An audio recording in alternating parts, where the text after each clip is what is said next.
avec Nicolas Sarkozy dans une monarchie ou quoi qu'il arrive, ça aurait été la même chose avec Ségolène Royal? Alors exactement la même chose. Et d'ailleurs, moi je suis assez choqué par toutes les attaques ad hominem. Parce que vouloir nous faire croire que M. Sarkozy est le responsable de cette situation, c'est nous empêcher de prendre connaissance de la véritable situation, de ce qu'est la situation. La situation, c'est que depuis De Gaulle se succèdent à la tête de l'État des présidents qui, pendant le temps où ils sont là, ont tous les pouvoirs. Et finalement, le peuple n'a qu'un droit, c'est celui de fermer sa gueule. Francis, pas tous les pouvoirs. Aujourd'hui, il y a une Assemblée nationale. S'il a tous les pouvoirs. Je vous explique. Écoutez, regardez. Et là, mais en plus, ce qui est formidable avec le nouveau président, c'est que c'est pour la première fois vraiment clair pour tout le monde.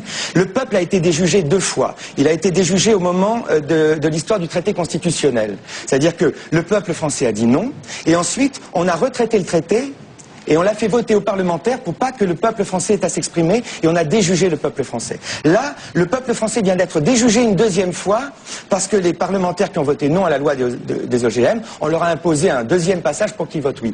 Et tout à l'heure, on parlait du permis. C'est des représentants du peuple. Non, mais les représentants du peuple. Vous voudriez quoi? Que ce soit une forme d'anarchie, que tout le monde décide de tout, que sans avis spécialisé sur rien. Je voudrais que le pouvoir législatif, je voudrais que l'Assemblée ait le pouvoir de faire les lois, que l'exécutif ait le devoir de les faire exécuter et que le pouvoir judiciaire ne soit pas chapeauté par une chancellerie. Je voudrais que l'article 16 de la Déclaration des droits de l'homme et du citoyen, qui a été annexé à la Constitution de 58, qui est donc notre Constitution comme étant son fondement et sa base, soit respecté. Et moi en fait, je suis pour que la volonté du peuple s'exprime. Et je pense qu'aujourd'hui... C'est la démocratie participative de Ségolène Royal. Non, attendez, démocratie participative, il faudrait qu'on m'explique ce que ça veut dire. Ça veut dire qu'elle va demander au peuple, comme vous dites, ce qu'il pense de la société pour s'en imprégner et pour prendre des décisions, et qu'il y a des hommes politiques... Non, participatif, ça veut dire qu'on participe, ça veut dire qu'on donne de l'argent. La démocratie, c'est déjà... La démocratie, c'est déjà le pouvoir du peuple. La République, c'est le pouvoir du peuple, par le peuple, pour le peuple, géré par des représentants du peuple. Et ensuite, la monarchie, c'est tous les pouvoirs confondus en une seule main. Aujourd'hui, notre Chambre ne fait pas les lois. Elle tamponne les lois décidées par les ministres sous la direction et sous l'autorité du président de la République. Aujourd'hui, il y a une personne qui gouverne en France. Et d'ailleurs, qui est parfaitement intègre dans le sens qu'elle ne s'en cache pas. Et si vous voulez, aujourd'hui, il y a quand même 30% des gens qui ont voté pour cette personne, donc il y a 30% des Français à qui ce système convient. Aujourd'hui, je crois qu'on ne peut plus continuer à parler comme on parle des problèmes qui agitent la France et le monde, sans demander finalement aux Français dans quel régime ils veulent être. S'ils veulent être dans une république, il faut changer le système. S'ils veulent être dans une monarchie, il faut rester dans ça, mais il faut que ça soit clair pour tout le monde. Francis, vous, est-ce qu'on peut dire que d'une certaine manière, vous êtes un peu inadapté dans cette société pour être totalement heureux d'un point de vue plus personnel? Non, je pense que je suis quelqu'un... On vous sent comme ça un peu malheureux dans cette société. Je suis pas malheureux, je peux pas être malheureux dans un monde où je peux pas être heureux dans un monde, vraiment heureux dans un monde où il y a tant de gens malheureux. Ça, c'est mon problème d'empathie, je l'assume. Je ne suis pas inadapté puisque je trouve les moyens d'exprimer ma révolte. Donc, j'ai trouvé des moyens adaptés d'exprimer ma révolte. Je suis simplement dans un contexte consensuel, une sorte de dissident. Et si j'ai écrit ce livre... Vous êtes dissident? Oui, bien sûr. Puisque je dis qu'il faut sortir de ce système et que ce système m'explique que hors de lui, il n'y a pas de salut. On a bien compris le système. Alors, moi, je dis simplement que dans ce système consensuel, mon livre est un appel à la désobéissance civile. Pourquoi ? Pas parce que je suis anarchiste. Pour la désobéissance civile. Oui, donc, oui, bien sûr. Parce qu'aujourd'hui, c'est tout ce qui reste aujourd'hui au peuple pour exprimer sa volonté d'être républicain, c'est de désobéir à un régime qui se prétend une république et qui n'est pas une république. Mais sur quoi? Désobéir sur quoi? Article 2 de la Déclaration des droits de l'homme et du citoyen. Les quatre droits de l'homme qui sont énoncés, qui sont donc la base et le fondement de notre Constitution. C'est la propriété, on en a parlé tout à l'heure, la sûreté, la liberté et le droit de résister à l'oppression. Le droit de résistance à l'oppression. Aujourd'hui, vous dites qu'on est oppressé, qu'il y a un oppresseur? Quand la République, comme le disait Robespierre, est scélérate, elle se met elle-même hors la loi, et la respiration républicaine et le droit républicain est de remettre en cause une loi qui ne fonctionne pas pour les hommes, mais qui oblige les hommes à fonctionner pour elles. C'est ce que j'ai dit dans mon livre. Et aujourd'hui, vous avez espoir d'être entendu, objectivement? Eh bien, je vais vous répondre en chanson, puisque je reste en France.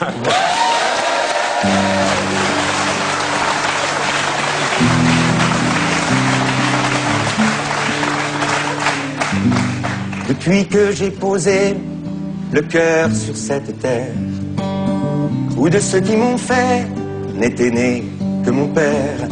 J'ai passé ma jeunesse à faire le coup de poing, à compter mes amis, à casser du copain. Chaque fois qu'il riait de l'accent de ma mère, se moquait de mon sang, parlait mal de mes frères. Mais c'est dans ce pays que le père de mon vieux cultivait son jardin avec moi au milieu, qu'il a vu passer sa vie, finir mon enfance. Alors, en souvenir de lui, je reste en France. Comment ne pas comprendre tous ceux qui s'en vont chercher ailleurs le droit de garder ce qu'ils ont ou d'être ce qu'ils sont, sans devoir se cacher, gagner l'argent qu'ils font et pouvoir le toucher. Comme eux, j'ai dû subir le regard de tous ceux qui vous le font sentir quand on n'est pas comme eux. Mais c'est dans ce pays que j'aurais vu grandir les enfants que l'amour m'a donné à chérir. Et même si c'est cher payé, ma différence, je reste où mes enfants sont nés. Je reste en France. Regarde-la, ma France, elle ne tient plus debout. Les gens s'y sentent mal, les gens s'y sentent à bout. Et pourtant, quelque chose en moi lui fait confiance, qui me dit reste là, ton pays c'est la France. Je ne suis de la France. Attends. Je ne suis de la France que sur mes papiers. Tout ce que je ferai pour elle, sûr, elle me le fera payer. Et même si certains disent que c'est folie, qu'il vaut mieux vivre heureux, peu importe où l'on vit, que vivre là où seul l'on choisit nos parents. Je dois être un peu con, un peu français sûrement, mais je n'ai jamais su m'enfuir d'où je suis né, car c'est dans ce pays, oui, que l'on m'a donné le droit de dire encore un peu ce que je pense. Et pour défendre encore ce droit, je reste en France. Regarde.